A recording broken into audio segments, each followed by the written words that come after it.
वक्फ संशोधन बिल यानी वक्फ amendment bill 2024, इसको लेकर के भारतीय जनता पार्टी रोजाना नए नए शगुफे छोड़ रही है और भारतीय जनता शासित राज्यों में वक्फ प्रॉपर्टीज को अब एक्वायर करना भी शुरू कर दिया गया है। वो मामले जो पिछले 40-50 साल से, बल्कि आज़ादी के वक्त से जो मामले लंबित पड़े हुए थे, उनको निपटाना शुरू कर दिया गया है।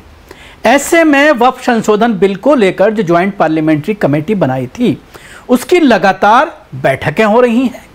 इसमें कमेटी में एक मेंबर है भारतीय जनता पार्टी के निशिकांत दुबे, जो हमेशा मुसलमानों के खिलाफ जहर उगलते हुए पब्लिकली नजर आते हैं।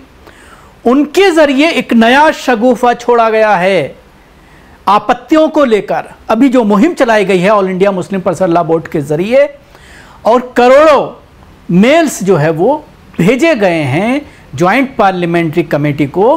भारतीय जनता पार्टी, हिंदूवादी संगठन, आरएसएस, तमाम जो है इन ग्रुप के जरिए भी पूरी एफर्ट की गई, पूरी कोशिश की गई। बाकायदा पूजा के दरमियान पंडालों में QR कोड स्कैन करके लोगों से इसके समर्थन में वोट डलवाया गया, मेल भेजा गया। लेकिन जहां तक all India Muslim personal law board का ताल्लुक है, उनका यह कहना है कि हमारे माध्यम से 5 करोड़ से ज़्यादा मेल्स गए हैं, जबकि और बहुत सारे सोर्सेज हैं जिनके ज़रिए ये दावा किया जा रहा है कि 2-2.5 करोड़ मेल्स जो है उनके ज़रिए भी भेजी गई हैं। लेकिन ज्वाइंट पार्लियामेंट्री कमेटी के जो ऑफिसर्स हैं, उनका यह कहना है कि सिर्फ 1.25 करोड़ जो है वो मेल्स हमारे पास पहुंची हैं, जो कुछ समर्थन में हैं और कुछ विरोध में हैं।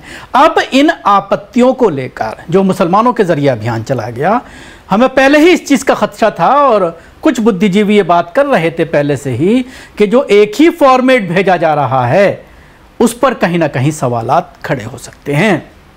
लोगों से ये कहना चाहिए था कि आप अपने हिसाब से मेल बॉक्स के जरिए इस मेल पर जो है वो भेजें। लेकिन अब उसी फॉर्मेट को लेकर के निशिकांत दुबे ने बाकायदा एक लेटर लिखा है। ज्वाइंट पार्लियामेंट्री कमेटी के जो अध्यक्ष हैं उनको एक जगदम्बिका पाल को लेटर लिखा है और ये कहा है कि जो ये एक्सा मैटर भेजा गया है इसमें विदेशी साजिश है, विदेशी ताकतें इसमें काम कर रही हैं और देश के खिलाफ जो है इस मेल का इस्तेमाल किया गया है, इसकी जांच होनी चाहिए। तरह तरह के आरोप उनके ज़रिए लगाए गए हैं जो कहीं ना कहीं आज सोशल मीडिया पर के साथ साथ मेन स्ट्रीम मीडिया में भी चर्चा का विषय बना हुआ है। तो आइए मैं आपको बताता हूं क्या क्या आपत्तियां उनके ज़रिए इस पूरे मामले को लेकर जताई गई हैं। वक्फ संशोधन बिल पर सुझाव देने की समय सीमा खत्म हो चुकी है। इस बीच बुधवार को संयुक्त संसदीय समिति जेपीसी के सदस्य और बीजेपी सांसद निशिकांत दुबे ने सुझाव को लेकर बड़ा दावा किया है। सूत्रों से मिली जानकारी के अनुसार वक्फ संशोधन बिल पर जेपीसी के वरिष्ठ सदस्य निशिकांत दुबे ने जेसीपी के अध्यक्ष जगदम्बिका पाल को एक खत लिखा है।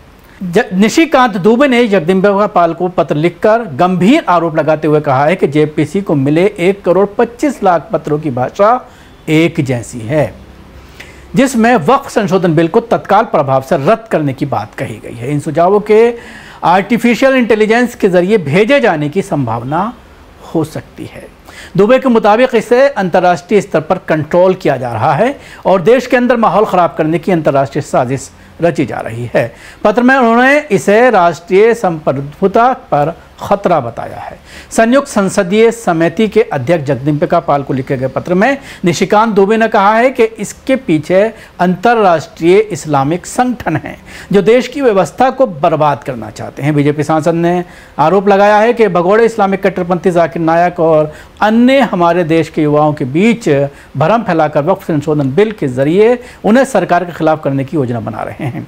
उन्होंने पत्र में दावा किया है कि जाकिर नायक जेपीसी को सब मिशन से भरने में उसके नेटवर्क की किसी भी संलिप्तता की पूरी तरह से जांच की जानी चाहिए। अगर ये सच पाया जाता है तो ये भारत की विधायी स्वतंत्रता पर सीधा हमला है और इसे राष्ट्रीय सुरक्षा के मुद्दे के रूप में देखा जाना चाहिए।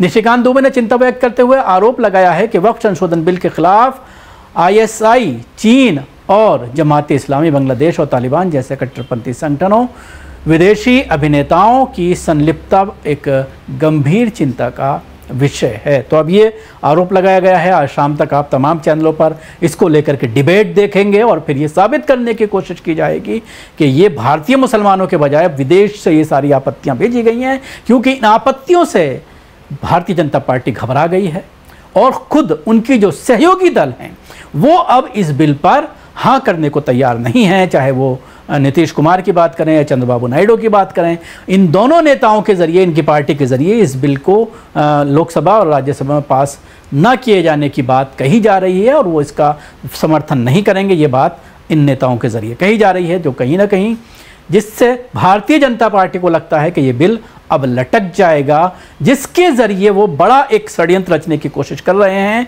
और उस पर अमल दरामद भी भारतीय जनता पार्टी की सरकारों में होना शुरू हो गया है। खुद देश की राजधानी दिल्ली में भी उस पर अमल शुरू कर दिया गया है।